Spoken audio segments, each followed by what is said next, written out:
Next topic వచ్చేసరికి మనకి BEPS base erosion and profit shifting. So taxation topic. What is mean by base? ఎక్కువగా న్యూస్లో రిపీటెడ్గా వినిపిస్తుంది. జనరల్గా పెద్ద పెద్ద కంపెనీస్ ఏంటంటే ఈ టైప్ ఆఫ్ మాల్ ప్రాక్టీస్ అనేవి చేస్తే ట్యాక్స్ అనేది ఎవేట్ చేయడానికి. సో ఈ కాన్సెప్ట్ అర్థం కావాలంటే first of all you have to understand what is mean by associated companies. So associated companies అంటే ఏంటి అనేది తెలియాలి. సో ఫర్ ఎగ్జాంపుల్ అంబానీ ఉన్నారనుకోండి. సో అంబానీకి జియో ఉంది కదా, అంబానీకి జియో కంపెనీ ఉంది. ఫర్ ఎగ్జాంపుల్ ఈ జియో కంపెనీలో బిజినెస్ బాగా జరిగి అందులో ప్రాఫిట్ వచ్చింది అనుకుందాం. అందులో ప్రాఫిట్ వచ్చింది. ఆ ప్రాఫిట్ వచ్చి ఆ ప్రాఫిట్తో ట్రెండ్స్ అనే బిజినెస్ చేశాడు. ట్రెండ్స్ అనేది జనరల్గా ట్రెండ్స్, రిలయన్స్ ఫ్రెష్ ఇదంతా కూడా జనరల్గా ఎవరికి అంబానీదే. Okay, see here Jio business చేశారు. జియోలో ప్రాఫిట్ వస్తే ఆ ప్రాఫిట్ని తీసి ట్రెండ్స్ బిజినెస్ చేశారు. సో ఇక్కడ దీన్ని ఈ జియోని జనరల్గా మనం పేరెంట్ కంపెనీ అని పిలుస్తాం. Parent company. అండ్ ఇందులో వచ్చిన ప్రాఫిట్ ఏదైతే ఉందో ఇందులో నుంచి తీసి ట్రెండ్స్ అనే బిజినెస్ చేశారు. ట్రెండ్స్ కంపెనీ పెట్టడం జరిగింది. ఓకే, టెక్స్టైల్ ఇండస్ట్రీస్ పెట్టడం జరిగింది. దీన్ని జనరల్గా మనం సబ్సిడరీ అంటాం. దీన్ని జనరల్గా సబ్సిడరీ అని చెప్పి పిలుస్తాం. ఓకే, పేరెంట్ కంపెనీ సబ్సిడరీ అంటే పేరెంట్ కంపెనీకి సబ్సిడరీకి ఓనర్ ఒకరే, కానీ చేసే బిజినెస్ డిఫరెంట్గా ఉంటుందన్నమాట. ఓకే, ఫర్ ఎగ్జాంపుల్ జియో ఉందనుకుందాం. జియోకి ఓనర్ అంబానీయే. ఇప్పుడు ఈ జియో బ్రాంచ్ అనేది విశాఖపట్నంలో ఉంది, హైదరాబాద్లో ఉంది, చెన్నైలో ఉంది, బెంగళూరులో ఉంది. అవి బ్రాంచెస్. అంటే ఓనర్ ఒకడే ఉండి సేమ్ బిజినెస్ చేస్తున్నాడు. ఫర్ ఎగ్జాంపుల్ ఫస్ట్ హైదరాబాద్లో బిజినెస్ చేశారు. హైదరాబాద్లో వచ్చిన ప్రాఫిట్స్ ఏంటంటే ఆ ప్రాఫిట్స్ని తీసుకొచ్చి విశాఖపట్నంలో మళ్ళీ జియో బ్రాంచ్నే పెట్టారు. అంటే సేమ్ బిజినెస్ చేస్తున్నారు అనమాట. అక్కడ సేమ్ ఓనర్ సేమ్ బిజినెస్ చేస్తే బ్రాంచ్, సేమ్ ఓనర్ కానీ డిఫరెంట్ బిజినెస్ చేస్తున్నారు. ఇక్కడ ఏంటి, ఓనర్ సేమ్ అంబానీయే. జియోలో వచ్చిన ప్రాఫిట్స్ని తీసుకువెళ్ళి ఎక్కడ పెడుతున్నారు, ట్రెండ్స్లో పెట్టారు. అండ్ జియోలో వచ్చిన ప్రాఫిట్తో రిలయన్స్ ఫ్రెష్ పెట్టారు. అప్పుడు ఏంటి, రిలయన్స్ ఫ్రెష్ అండ్ ట్రెండ్స్ ఈ రెండింటిని జనరల్గా ఏమని పిలుస్తాం, సబ్సిడరీ కంపెనీస్ అని పిలుస్తాం అనమాట. సో ఈ విధంగా ఈ type of parent company and సబ్సిడరీస్ని అసోసియేటెడ్ కంపెనీస్ అని పిలుస్తాం. అసోసియేటెడ్ కంపెనీస్ అంటే so subsidiaries and parent company అంటే the owner is same but he is doing different businesses అనమాట. ఒక కంపెనీలో వచ్చిన ప్రాఫిట్తో వేరే బిజినెస్ చేయడం, సేమ్ బిజినెస్ కాకుండా. సేమ్ బిజినెస్ చేస్తే బ్రాంచ్ అని చెప్తాం, డిఫరెంట్ బిజినెస్ చేస్తే జనరల్గా మనం దాన్ని సబ్సిడరీ అని పిలుస్తాం. ఈ టైప్ ఆఫ్ కంపెనీస్ని అసోసియేటెడ్ కంపెనీస్ అంటాం. ఇప్పుడు ఈ బిజినెస్ అనేది నీడ్ అంటే అంబానీ ఫర్ ఎగ్జాంపుల్ జియోలో బిజినెస్ చేశాడు. జియోలో బిజినెస్ చేసి ఇందులో వచ్చిన ప్రాఫిట్ని ఇండియాలో పెట్టలే. ఫర్ ఎగ్జాంపుల్ అమెరికాలో బిజినెస్ చేస్తున్నాడు. అమెరికాలో సమ్ ఎక్స్ అనే బిజినెస్ చేస్తున్నాడు అనుకుందాం. అక్కడ సబ్సిడరీ అవుతుంది. అంబానీ చేసినట్టు కాదు సబ్సిడరీ, కానీ ఆ సబ్సిడరీ ఇండియాలో లేదు, అమెరికాలో ఉంది. సో సబ్సిడరీ అనేది ఇండియాలోనే ఉండాల్సిన అవసరం లేదు, ఏ కంట్రీలో అయినా ఉండొచ్చు కూడా. ఓకే, ఫర్ ఎగ్జాంపుల్ ఇప్పుడు దీన్ని జనరల్గా ఎక్కువగా మాల్ ప్రాక్టీస్ లైక్ మ్యానిపులేషన్ చేస్తారనమాట. ఆ మ్యానిపులేషనే బెప్స్ అంటే ఏంటంటే బేస్ ఎరోజన్ ప్రాఫిట్ షిఫ్టింగ్ అంటే ఏంటి, it is one type of tax evasion. It is a malpractice which is done by the MNCs. జనరల్గా పెద్ద పెద్ద ఎంఎన్సీస్ ఏంటంటే ట్యాక్స్ ఎవేట్ చేసే ఒక టైప్ ఆఫ్ మెకానిజం అనమాట base erosion and profit shifting. ఇవి జనరల్గా ఎవరు చేస్తారంటే అసోసియేటెడ్ కంపెనీస్ చేస్తాయి. అంటే for example here tax haven అంటే ఏంటో తెలియాలి మీకు. ట్యాక్స్ హెవెన్స్ అంటే జనరల్గా ఆ పర్టికులర్ కంట్రీలో ట్యాక్సెస్ అనేవి ఏమి ఉండవు, ఆల్మోస్ట్ జీరో లేకపోతే very negligible, very minute tax amount అనేది కలెక్ట్ చేస్తారు. సో లాట్ ఆఫ్ ఇన్వెస్టర్స్ అక్కడికి వెళ్ళి ఇన్వెస్ట్ చేస్తారు. ఈ సీక్రెసీ ఆఫ్ ఇన్వెస్టర్స్ని కూడా వాళ్ళు మెయింటైన్ చేస్తారు అనమాట. వాటిని జనరల్గా ట్యాక్స్ హెవెన్స్ అంటాం. లైక్ సింగపూర్, మారిషియస్ వీళ్ళందరూ ట్యాక్స్ హెవెన్స్. సింగపూర్ అంటే ఏంటి, just a very small city. అలాంటి స్మాల్ సిటీలో ఎంత లార్జ్ ఇన్వెస్ట్మెంట్స్ ఉన్నాయి. ఫర్ ఎగ్జాంపుల్ మనం ఎఫ్డీఐ కన్సిడర్ చేస్తే, మన ఇండియాకి వచ్చిన ఫారిన్ ఇన్వెస్ట్మెంట్ కన్సిడర్ చేస్తే almost 50% of the FDI is for Singapore and Mauritius. చిన్న కంట్రీస్ అలాంటివి వచ్చి almost 50% of the investment in India అనేది చేస్తున్నాయి. అంటే you can able to understand. యాక్చువల్గా వాళ్ళు సింగపూర్ నుంచి వచ్చింది కాదు, అమెరికా నుంచి సింగపూర్కి వెళ్ళి సింగపూర్ నుంచి ఇండియాకి వస్తారనమాట. అవి ఎలాగనేది ఫర్దర్గా చూద్దాం. సో ఇప్పటి వరకు ట్యాక్స్ హెవెన్ అంటే వెరీ లెస్ అమౌంట్ ట్యాక్సెస్ అనేవి ఉంటాయి ఆ కంట్రీలో, లేకపోతే ఆల్మోస్ట్ నెగ్లిజిబుల్గా ఉంటే జీరో ఉంటాయి. ఎందుకు దానివల్ల వాళ్ళ బెనిఫిట్ ఏంటనే సమ్ అదర్ వీడియోలో దాన్ని కన్సిడర్ చేద్దాం. Okay, for example Tata Motors ఉంటుంది అనుకుందాం. Tata Motors car manufacturing company. So ఈ కార్ మ్యానుఫ్యాక్చరర్ టైర్స్ ఏదైతే ఉందో టైర్స్ని ఒక స్పెసిఫిక్ రీటైల్ అంటే ఇది కారు కంప్లీట్గా కారు, ఈ కార్ మ్యానుఫ్యాక్చరింగ్ కంపెనీకి కావాల్సిన రా మెటీరియల్లో one of the raw material ఏంటి, టైర్ కదా. సో ఆటోమేటిక్గా ఏంటంటే టాటా మోటార్స్ ఇండియాలో కార్ మ్యానుఫ్యాక్చరింగ్ కంపెనీ పెట్టారు. ఇదే టాటా మోటార్స్ ఇదే టాటా మోటార్స్ ఇందులో వచ్చిన ప్రాఫిట్ని తీసుకువెళ్ళి సింగపూర్ ఆర్ మారిషియస్లో టైర్ కంపెనీ ఎస్టాబ్లిష్ చేశారు. సేమ్ బిజినెస్ అవ్వదు, డిఫరెంట్ బిజినెస్. ఇది కార్ మ్యానుఫ్యాక్చరింగ్ కంపెనీ, ఇది టైర్ మ్యానుఫ్యాక్చరింగ్ కంపెనీ అవుతుంది, డిఫరెంట్ బిజినెస్. ఓకే, కానీ రెండు కూడా చేసింది ఎవరు? టాటా మోటార్సే చేశారు అనుకుందాం.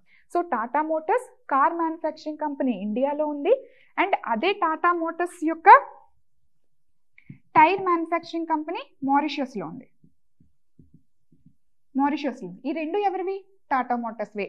ఈ టాటా మోటార్స్కి ఈ లైక్ టైర్ మ్యానుఫ్యాక్చరింగ్ కంపెనీ మారిషియస్లో ఉన్న టైర్ మ్యానుఫ్యాక్చరింగ్ కంపెనీని సబ్సిడరీ కంపెనీ అంటాం. అంటే ఓనర్ ఒకడే.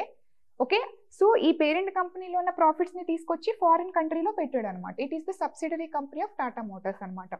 ఇవి ఎందుకు పెడతారు? దీని ద్వారా ట్యాక్స్ అవాయిడ్ చేయడానికి చూస్తారనమాట. సి హియర్ ఏం చేస్తారు? కార్ మ్యానుఫ్యాక్చరింగ్ కంపెనీకి ఏం కావాలి? ఖచ్చితంగా టైర్ కావాలి కదా, టైర్ని ప్రొక్యూర్ చేసుకోవాలి కదా.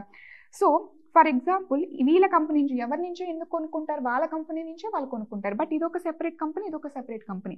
ఫర్ ఎగ్జాంపుల్ ఈ కంపెనీ నుంచి ఇండియాకి for example $10 million worth material కొన్నారు, రా మెటీరియల్ కొన్నారు అనుకుందాం. $10 million వర్త్ రా మెటీరియల్ కొన్నారు. యాక్చువల్గా అంత టైర్ ప్రొక్యూర్మెంట్ అనేది వీళ్ళు చేసుకున్నారు. ఓకే, బట్ వీళ్ళ అకౌంట్లో ఎలా రాస్తారంటే $15 million వర్త్ ప్రొక్యూర్ చేసుకున్నామని రాస్తారు. $15 million వర్త్ వీడు రాస్తాడు. 15 million వర్త్ నేను పంపించాను, 15 million వర్త్ని యాక్చువల్గా నేను ప్రొక్యూర్ చేసుకున్నాను. వీళ్ళిద్దరిది ఓనర్ ఒకడే కాబట్టి ఈజీగా వాళ్ళ అకౌంట్స్లో మ్యానిపులేట్ చేయొచ్చు అనమాట. రా మెటీరియల్ ఇక్కడ నుంచి చాలా తక్కువే తీసుకుంటారు, కానీ ఎక్కువ తీసుకున్నట్టు చూపిస్తారు అనమాట. ఎందుకు ఇలా ఎక్కువ రకంగా చూపిస్తారు అనేది చూద్దాం. సో దీనివల్ల $15 million, 10 million తీసుకొని $15 million చెప్తున్నారంటే హై వాల్యూ చూపిస్తున్నారు. రా మెటీరియల్ కాస్ట్ ఎక్కువ చూపిస్తున్నట్టే కదా. రా మెటీరియల్ కాస్ట్ ఎక్కువ చూపిస్తున్నారంటే కాస్ట్ ఆఫ్ ప్రొడక్షన్ పెరిగినట్టే కదా. రా మెటీరియల్ కాస్ట్ పెరిగితే కాస్ట్ ఆఫ్ ప్రొడక్షన్ ఆటోమేటిక్గా పెరిగినట్టే. కాస్ట్ ఆఫ్ ప్రొడక్షన్ పెరిగితే ఏమవుతుంది? ప్రాఫిట్ తగ్గినట్టే కదా ఆటోమేటిక్గా. ఎలాగా? సో సీ హియర్ ప్రాఫిట్ అంటే ఏంటి? ప్రాఫిట్ అంటే revenue minus cost of production. Revenue minus cost of production. Revenue అంటే సో ఫర్ ఎగ్జాంపుల్ నేను 10 లక్షలు పెట్టుబడి పెట్టాను, 10 లక్షలు పెట్టుబడి పెట్టాను, నాకు 15 లక్షలు వచ్చింది అంటే జనరల్గా ఇక్కడ ఏమంటాం? నాకు 5 lakhs ప్రాఫిట్ వచ్చింది అంటాం. నేను 10 లక్షలు పెట్టుబడి పెట్టాను, నాకు 15 లక్షలు వచ్చింది. ఇక్కడ నాకు ఎంత వచ్చింది? 15 లక్షలు వచ్చింది. సో నా రెవెన్యూ ఎంత? 15 lakhs. నేను ఎంత పెట్టుబడి పెట్టాను? నా కాస్ట్ ఆఫ్ ప్రొడక్షన్ ఎంత? 10 lakhs. సో నాకు ప్రాఫిట్ ఎంత అవుతుంది? 5 lakhs. ఎస్, ప్రాఫిట్ అంటే revenue minus cost of production. నేను ఎంత పెట్టుబడి పెట్టాను, నాకు ఎంత రెవెన్యూ వచ్చింది, రెవెన్యూ మైనస్ కాస్ట్ ఆఫ్ ప్రొడక్షన్నే జనరల్గా మనం ప్రాఫిట్ అంటాం. ఇప్పుడు జనరల్గా కాస్ట్ ఆఫ్ ప్రొడక్షన్ని పెంచాను అనుకుందాం. రెవెన్యూ 15 lakhs, నా కాస్ట్ ఆఫ్ ప్రొడక్షనే ఆల్మోస్ట్ 14 lakhs అయిపోయిందని చెప్తున్నాను నేను. అప్పుడు నాకు అసలు ప్రాఫిట్ ఉన్నట్ట? యాక్చువల్గా నాకు వచ్చింది ప్రాఫిట్, కానీ నేను అకౌంట్స్ మ్యానిపులేట్ చేసి నా కాస్ట్ ఆఫ్ ప్రొడక్షన్ ఎక్కువగా ఉంది, నాకు ప్రాఫిట్ ఏం రాలేదని చూపిస్తున్నాను. Are you getting the logic? నాకు తక్కువ ప్రాఫిట్ వచ్చినట్టు చూపిస్తున్నాను. ఇక్కడ అదే మ్యానిపులేషన్ జరుగుతుంది. యాక్చువల్గా రా మెటీరియల్ చాలా తక్కువ తీసుకున్నారు, కానీ ఎక్కువ తీసుకున్నట్టు చూపించి కాస్ట్ ఆఫ్ ప్రొడక్షన్ని బాగా పెంచేశారు. కాస్ట్ ఆఫ్ ప్రొడక్షన్ పెంచేస్తే ఏమవుతుంది? ఆటోమేటిక్గా ప్రాఫిట్ తగ్గిపోద్ది. ప్రాఫిట్ తగ్గిపోతే ట్యాక్స్ తగ్గిపోద్ది. ఎందుకంటే ట్యాక్స్ దేని మీద కడతారు? ప్రాఫిట్ మీదే కడతారు. ఎలాగా? ఫర్ ఎగ్జాంపుల్ ఇది కంపెనీ అనుకుందాం. ఈ కంపెనీకి ఇన్వెస్ట్మెంట్ 10 lakh, రెవెన్యూ ఎంత వచ్చింది? Same example 15 lakh. అంటే ప్రాఫిట్ ఎంత? 5 lakh. ఈ 5 lakh వచ్చిన ప్రాఫిట్ నాదే అని అనుకోవడానికి అవ్వదు కంపెనీ. ఎప్పుడైతే ప్రాఫిట్ వచ్చిందో ఇమీడియట్గా దాని మీద 22% of tax corporate income tax కింద కట్టేయాలి. సో 5 lakhs మీద 22% కార్పొరేట్ ఇన్కమ్ ట్యాక్స్ పోతుంది. ఫర్ ఎగ్జాంపుల్ టిపికల్గా ఒక హైపోథెటికల్ వాల్యూ 2 lakhs పోయింది అనుకుందాం. 22% ఏంటంటే 2 lakh కాదు, ఫస్ట్ హైపోథెటికల్గా. ఓకే, అంటే ఎంత? 3 lakhs మాత్రం ఉంది. 2 lakhs ట్యాక్స్ పోయింది, 3 lakhs మాత్రం. అంటే వచ్చిన 5 లక్షల్లో 2 లక్షలు పోగా 3 లక్షలే మిగిలింది. అది నేను కట్టలేదు అనుకోండి, నాకు ఏం ప్రాఫిట్ రాలేదని చెప్తే ఆటోమేటిక్గా 5 లక్షలు కూడా కంపెనీకే మిగులుతుంది కదా. ఆ టైప్ ఆఫ్ మ్యానిపులేషన్ అనమాట ఇక్కడ. సో ఇక్కడ ఏం జరుగుతుంది? కాస్ట్ ఆఫ్ ప్రొడక్షన్ పెంచేస్తాడు, పెంచేస్తే ప్రాఫిట్ తగ్గిపోయింది.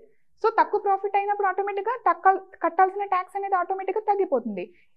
ఓకే మేడం, మీకు అక్కడ డౌట్ రావచ్చు. సో ఇండియాలో కట్టాల్సిన ట్యాక్స్ కట్టడు, ఇండియాలో కట్టాల్సిన ట్యాక్స్ కట్టడు. ఇక్కడ ఏం జరిగింది? ఇక్కడ యాక్చువల్గా $10 million పంపించాడు రా మెటీరియల్, కానీ 15 million చూపిస్తున్నాడు. యాక్చువల్గా దీనివల్ల వీడికి రెవెన్యూ ఎంత, రెవెన్యూ ఎక్కువ వచ్చింది అన్నట్టు కనిపిస్తుంది కదా. 10 millions బదులు 15 million చూపిస్తున్నాడు, అంటే రెవెన్యూ ఎక్కువ వస్తుంది కదా. ఎస్, ఇప్పుడు ఇదే ఎగ్జాంపుల్లో రెవెన్యూ ఎక్కువ వస్తే ఏం జరుగుతుందో చూద్దాం. యాక్చువల్గా వాడికి 15 lakhs రెవెన్యూ బదులు వాడికి 20 lakhs రెవెన్యూ కనిపిస్తుంది. ఇది సేమ్ కాస్ట్ ఆఫ్ ప్రొడక్షన్, అంటే అప్పుడు ఆటోమేటిక్గా ప్రాఫిట్ ఎక్కువ వచ్చినట్టు చూపిస్తున్నాడు.